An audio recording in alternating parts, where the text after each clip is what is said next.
The storm had a name before Anchor 9 ever picked up its signature. The Combine called it Grade 7. No species had ever faced a Grade 7 and reported back.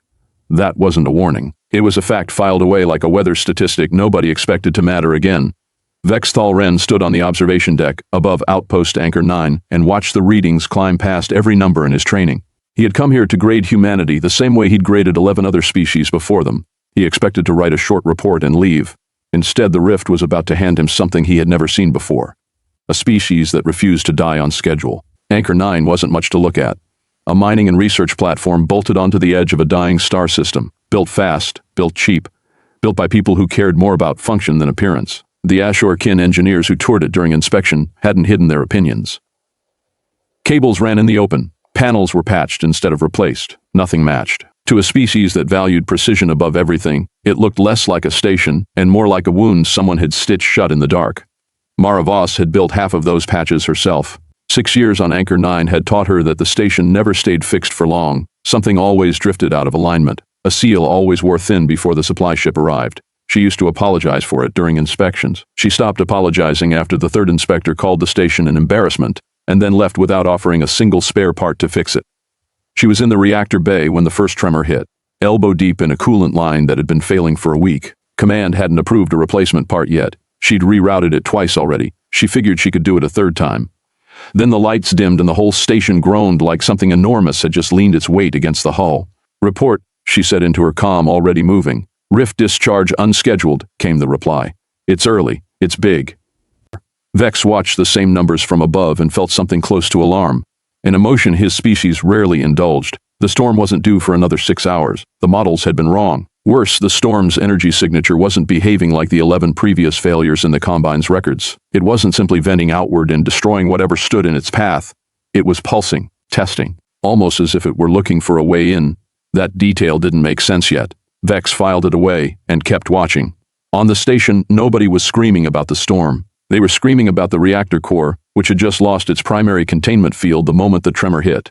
Anchor 9 had maybe 40 minutes before the core breached and did the Rift's job for it. The official Combine protocol for a reactor failure during a Rift storm was simple. Shut the station down, seal every compartment, wait for either the storm or the breach to finish first. It was the same protocol that had gotten 11 species killed. Nobody had ever broken from it long enough to try anything else, because breaking from it meant trusting people instead of procedure.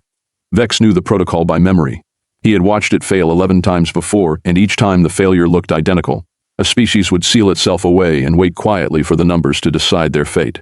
Nobody argued with the numbers. Nobody had ever tried. He assumed the humans would do the same thing because every species always did the same thing when the alternative was uncertain. He was already drafting the closing lines of his report in his head when the first alarm on Anchor 9 cut through every other channel on the deck. Mara didn't call command. She called the crew. "We're not shutting down," she said. "We're rebuilding the containment field out of whatever we've got left. Everyone grab your section and start improvising." Vex heard the order relayed through the Combine's monitoring feed and assumed he'd misunderstood the translation. Improvise, not execute contingency 4, not activate backup system. Improvise, as if a station on the edge of a stellar collapse was something you could talk your way through. He watched anyway. It was his job to watch. And some old instinct told him this was the part of the report that would actually matter. What he saw over the next 20 minutes broke every model he'd been trained on. The humans didn't have a backup containment field. They built one piece by piece out of parts that weren't designed to work together. A structural brace from the cargo bay became a magnetic coil mount.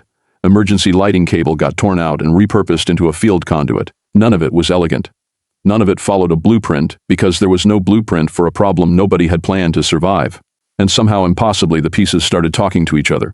Vex realized what he was seeing only when the storm's pulses began syncing with the station's makeshift field instead of tearing through it. The Rift wasn't finding a clean target to strike. It was finding a structure that kept changing shape every time it pushed.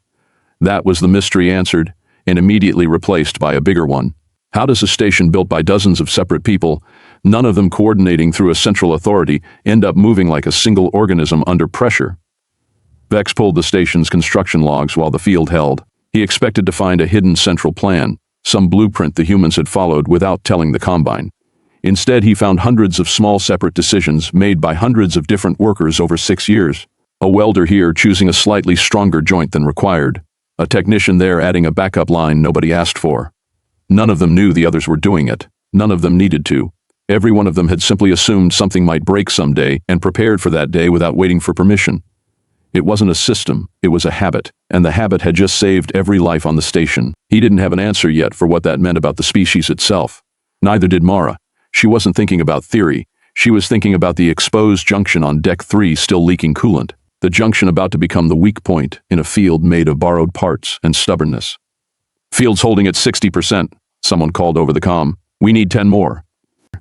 10 more percent meant closing that junction manually from the outside of the containment loop with no time to route power any other way. Mara didn't discuss it, she just went.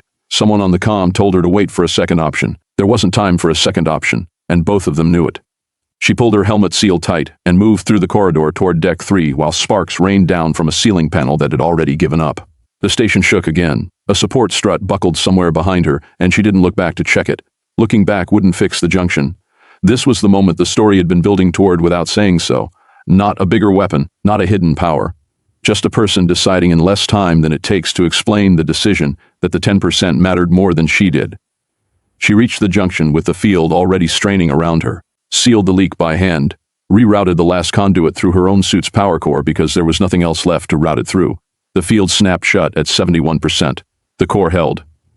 Vex watched the readings stabilize and felt the crack along his own jaw ache. An old memory of his own graded failure years ago, the one that had taught him what losing actually cost. He understood finally what he'd been sent here to grade. Not strength, not technology.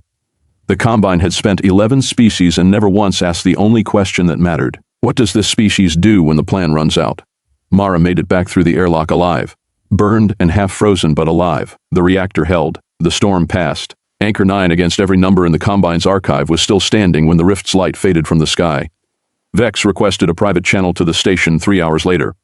Mara answered it herself, one arm still in a support sling. "Your engineering is chaos," he told her. And it wasn't an insult anymore. Nothing on this station was built to work with anything else. "Everything on this station was built by someone who knew it might have to," Mara said. "That's not chaos. That's the whole point."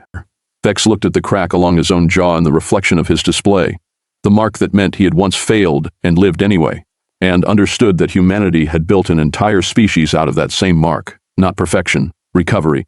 He submitted his report to the Combine that night. It was the shortest one he'd ever filed. Species evaluated human, recommendation, stop testing them for weaknesses they don't have and start asking what the rest of us are missing. The Combine didn't respond to his report for 3 days. When they finally did, it wasn't with an approval or a denial.